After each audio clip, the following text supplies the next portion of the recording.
Yo, what up, man? Chris, somebody checking back in, man. Back with the vlog, man. Make sure that like button and subscribe button and weigh in. I appreciate all the support, man. Hope you guys is having a good Sunday. You know what I'm saying? It's the end of July, man. Half the year is already up. Already half of 2024 is up. Time be flying, bro. You know what I'm saying? So hopefully your goals you wanted to achieve this year, hopefully y'all niggas are achieving them because the year is almost a rizap. You know what I'm saying? I dropped my phone today. I dropped my phone and it immediately cracked and the screen went black. And I was like, holy shit, what am I going to do? I got like this, I got my whole life in this phone. You know what I'm saying? Like everything they got to do with trucking, the cleaning business, like everything is attached to this phone. And I was just like, yo, what am I going to do? So I pulled up at this shop that repair phones, $175, and they fixed the screen and got everything back working. It cut on, everything works perfect. But it did have me thinking, you know, I'm always trying to look at business opportunities. So it kind of had me thinking, he fixed my phone it took him 90 minutes to fix it. That's like $60 every 30 minutes, bro. $60 every 30 minutes. So I don't know, man, if you guys can figure out how to fix phones and do all that kind of stuff, it look like it's everybody gonna always have phones. Everybody gonna break them joints. And clearly, if you could find a way to undercut the competition and have this little, even if you can turn it into some mobile shit where you actually go out on the road and fix people's phones from wherever they are, and all this kind of stuff, because I ain't gonna lie, he kind of had me in a position where I would have paid anything because everybody else, it was late on Saturday. It was probably like about 4 o'clock. Most people are closing. So I'm kind of thinking like, okay, I can't get it done on Sunday. So that's like that's like a day and a half without a phone. Then on Monday, I got business shit I got to take care of. So I'm going to have to wake up in the morning, hurry up and try to get this phone fixed. And I was like, yo, this nigga probably could have charged me like $400 or $500 to be like, yo, I can fix your phone right now. Or you got to wait till Monday. I might have just been desperate enough to like overpay. I was just like thinking, man, it's just amazing how if you can come up with a skill, you can actually make money. So I don't know. For those of y'all that know how to do that joint is definitely needed. And phones ain't going nowhere. But let's get into this vlog I wanted to do. Before I get into this King of the Dot and Tay Roc and Bigg K battle, I did a stream last night, and I actually, you know, if you go far enough in the stream, it got way away from the topic. Your Honor came on. We started talking about what he got going on and him coming back to battle rap and a podcast he's trying to work on. And then we got into like Your Honor and G Soldier. We started looking at his battle with Rex. Now he used to call me all the time and be like, yo, I think I really beat Rex. I think niggas don't really want to give me credit. So we watched the battle on the stream. I finally figured out how to share streams and bring videos in. That was really why I went live in the first place. And I ain't gonna lie, it was dope. Shut up. Hold it down. Grown man boss. Something he gotta deal with. Because no matter how many of them fabricated lines he said, it ain't gonna equal up to this real shit. Right. This bitch ass nigga got beat up by Young Ill and Averb. This is word to my. Hold on, man. Young Ill and Averb ever beat you up? No, nigga. Okay. Put it on his son. You know what? If I'm gonna do this with the battle rappers, I gotta confirm these personals, man. No, it never happened, nigga. Have you ever fought Young Ill or Verb ever in a little scuffle? Anything? Listen. I don't speak on St. Louis business, but it never happened. That never happened though. It had me thinking that I should start watching battles with battlers, like watching their battles and critiquing it with them. So I don't know. It's actually kind of pretty good concept, but that was actually pretty fire. So be on the lookout. I'm actually going to put it out separately away from the live and put just that part out because it has some funny moments to it. But let's get in. I'm going to talk about this Jmoor situation because I touched on it at the end, but we're going to touch on it a little bit here. I'm going to rehash that. But King of the Dot is back. This is great for battle rapping. For everybody should be ecstatic that these niggas is back. Competition is needed. You need leagues to kind of like show that they can do big battles and stuff like that. So it can at least keep people on their toes and everything. I see some people saying URL ain't going to allow Tay Roc to go battle Bigg K. Yes, they are. Like that whole relationship got fixed during the Pat Stay event and everything. URL would look lame as hell to be literally holding hands with niggas and kumbaya and talking about the Pat Stay. You know what I'm saying? Let's put bygones, you know, behind each other and just try to move forward for the Pat Stay joint and turn around and start blocking King of the Dot battles. So if we being real, I don't think Tay Roc would have did the battle without at least talking it over with Smack. Like, yo, they trying to offer me Bigg K. I know y'all don't really book him over here. So let me go over here and get this money and whip his ass or whatever. I could see that conversation happen. So this battle is definitely going down. Don't be surprised if URL is even in the building supporting it. So I'm excited about this battle. I really don't know who's going to win this battle right now. I would assume that the rounds are probably shorter than URL rounds, maybe 230 or something, but I still feel like the battle is going to be fire. They got a lot to get off their chest. Tay Roc is going for KOTD right now and in the front runner for that. And you got the nigga that's currently the KOTD. So to me, this was on my list of one of the biggest battles in battle rap. And this is the biggest battle book right now. I think this battle is bigger than Ill Will and Easy. So this battle right now is like the battle until Mook and Hitman can get locked in or something. This is the battle. Tay Roc making his King of the Dot debut. This shit gonna be good, bro. This whole entire, you know, Massacre do their thing. Cause one of the problems with King of the Dot in Canada was that some people can't get over the border. You got felonies, you got different stuff going on. It's hard for you to get over the border. So I think some people weren't even considered for this. When you start doing battles in Boston and all you got to do is drive up the road and niggas live in New York and not that far, don't be surprised if like it's a 2-day event. Don't be surprised if both days have a couple nice little battles on there thrown in with some other people. I expect Sharon to be on this card. I think I saw on Instagram that he had a contract signed.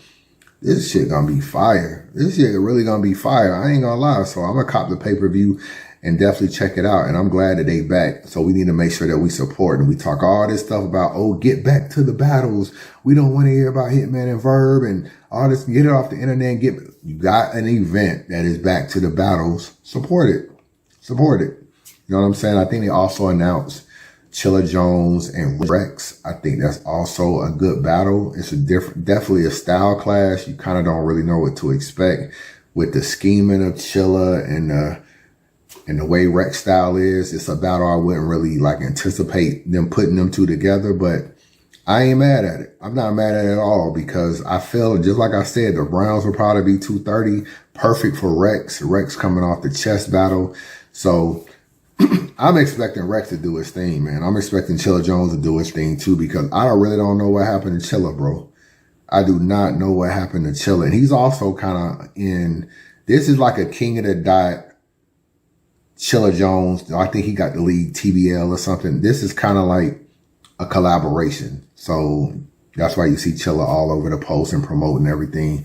And the battle is going to be in Massachusetts. So it's going to be right around the corner from Boston. So this is Chilla Jones is also affiliated with this card with King of the Dot. I don't know what happened to Chilla, man. Like he won champion of the year and then he just disappeared. It's like the only battle he took that year after winning really was like Tay Roc. And that was after earlier in the year, he battled K-Shine and they gave him champion of the year like a month later. And then he battled Tay Roc later that year. I think he lost that battle and then he kind of disappeared. So I don't know. Sometimes you can bring a horse to the water, but you can't make him drink. So URL kind of helped him get in position to even get KOTD. He gets KOTD and then he doesn't increase his marketing. He doesn't increase his presence online and stuff like that. He just went back to being the same old Chilla Jones and people just put him in that box.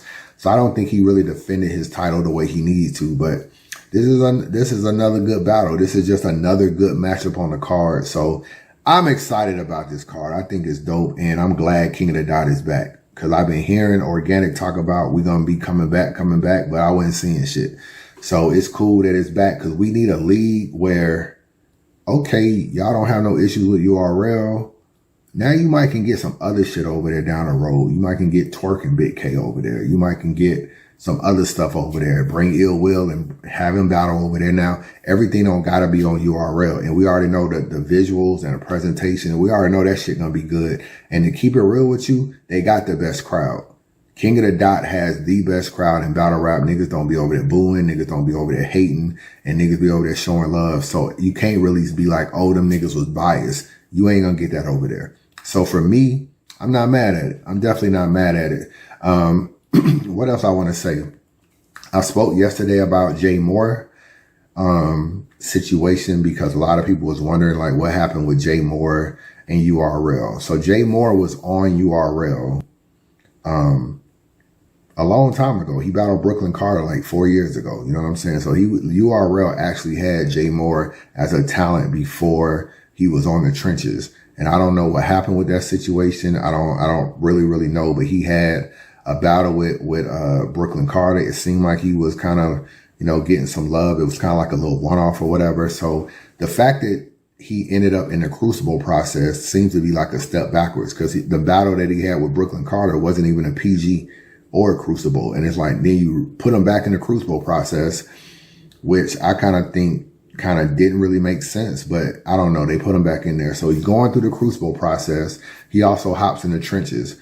I spoke to P and asked P, yo, you know Jmoor is in the Crucible and the trenches. Like, what y'all gonna, like, are y'all cool with that or whatever? Like y'all ain't gonna be tripping?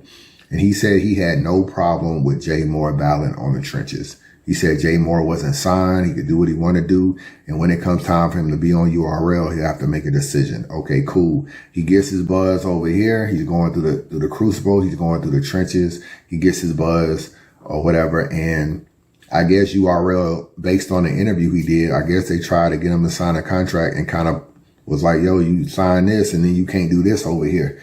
I don't feel like URL should have done that. Like, I get it. You want to sign him and you don't want to let him battle in other places. You probably need to let his situation kind of play out a little bit on the trenches instead of putting him in a position where he's forced to make a decision. Because like I said last night, it's a no-win situation for Jmoor. If you stay on the trenches and don't go to URL, then yeah, you fucking with Easy. Easy's putting you in a good light. You getting some decent battles, but you don't really know where the trenches will be at a year from now. You don't know if Rem is going to still be around, if she's going to continue to help fund the trenches. You don't know what's going on or what positions that Easy can put you in. And a year later, there could possibly be no trenches. That's possible, but there could still be a URL. So you got that. If you go to URL, if you just say, okay, I'm cool, you're going to get burned down by blogs. Easy is going to do a blog and he's going to say, oh man, you know, you left us, you went to the trenches. I mean, you went to URL after I put you in a winning position and everything. You turned your back on me. This is why I don't be messing with niggas. Easy has a very powerful channel, has a lot of subscribers, and he has a very big voice in this culture. If he says that, what you think will happen after that? Bloggers will take note. You know what I'm saying? You're going to have all the bloggers talking about Jmoor leaving, and Jmoor will be looked at as like a disloyal ass nigga. And he'll look at a nigga that kind of just caved to the URL. Oh, you want to go to URL and be a slave? That's the narrative niggas like to throw on people. Then that also creates an angle. So now when he goes to URL to battle, people will use the fact that he left the trenches and came to URL against them, and that will be able to create an angle. So you ask yourself, if URL had him first, why they just didn't blow him up? That's an interesting question. They had him first, and then Jmoor kind of used to be running with like Moon and shit, and then Moon fought drugs, and then Twerk jumped in, and then that whole situation broke up, and then later on, Twerk's car got shot up, and there was like rumors whether or not anybody in that situation had something to do with his car getting shot up. So then you had that situation, and then out of nowhere, a video pops up on 15 Minutes of Fame of him apologizing to Ace Amin publicly. So I'm not really sure what he said publicly to Ace Amin, but he said in the video, I said something publicly that I shouldn't have said. So publicly is where I'm apologize for it. Let's go! It's your boy Jmoor, 0101. We got Ace Amin in the building. My man's pulled up on me, extra swole, ready to fuck me up. I said some violation to him a while ago, and I said it in public. So I have to apologize in public. I apologize, my G. I should have never said that shit to you. You feel me? And he put, you feel me? Nah, this nigga was, y'all ain't see, bro, you feel me? But I want to say it again, I apologize, my G. You feel me? Man to man. That's love. I appreciate you, my G. He apologized on camera. And I don't really feel like he's some lame ass nigga because he apologized on camera or anything like that. You know, Jmoor a little ass nigga, man. He's big as fuck Paul. So, I mean, you don't know what kind of situation that is. And if you actually are in the wrong, then maybe it's right for you to fix that situation. But it always seems like people that have an issue with Ace Amin, for some reason, can't battle on URL. And I feel like the Goonies came in, they did a lot of bullying, a lot of fighting at events, a lot of all that kind of shit. And URL ain't gonna want to put you in a situation where the event could be threatened. So I think maybe the drugs fight, the Moon affiliation, and then the Ace Amin apology makes you think like, yo, did they just stop fucking with him because of all this Goonie shit? And that could be a strong possibility. It's probably smoothed over now.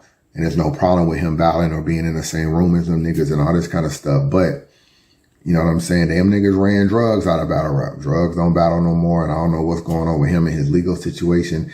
He wouldn't be the first person that got ran off of URL due to Ace Amin and Twerk and all them and just people not wanting. I never forget, bro, when P told me, he was like, I'm thinking about bringing you the caffeine. One of the first things he said to me was, I need to fix stuff with you and Twerk. Or what he said? He said, I need to fix that. He was like, yo, I'm thinking, you know, before you come on, I need to get you and Twerk and Anwar and Henny Man and get all y'all on the phone to talk. And I was like, you don't really gotta fix stuff with them niggas to me. It ain't really no real issue with them niggas. I know me and Anwar be going at it, but I always was cool with Twerk. I think Twerk just don't rock with me just because I don't rock with Anwar. So, but my issue was never really Twerk, and it was never really Henny Man. So, and part of me was just like, don't be trying to do all them favors for me. Just keep them niggas over there, and I'll be over here. But he felt like it wouldn't be safe for me in the Caffeine studios and in LA where they were doing the events if I didn't mend stuff with them. And then you add all that up and you look at Jmoor, it could have been a similar situation. That's probably what's going on with Jmoor. I guess he made the decision to stick with Easy. And I know Rim was thinking about giving him the T-Top battle and putting it on. I don't know if T-Top will go over there and even battle on Rim's league though. Like that shit sound good until T-Top dubbed the battle and don't want to leave URL to go over there. So I don't necessarily know. Then things happen with her son and the arrest that he got. So I don't know where Rim's head is in battle rap, but that's the situation with Jmoor. He made a good decision though. I can't front. Look like he gonna rock out with the trenches and hopefully it'll work out for him at the end of the day. So make sure you subscribe to the sports channel. I put the Skip Bayless joint out last week. So I'm still trying to learn how I want to attack that channel and grow that channel and still trying to figure out ideas of stuff I want to talk about. So, you know, y'all let me know, man. I appreciate the support. Holla at your boy. D2 is the third and last 15. At 814, meet X20.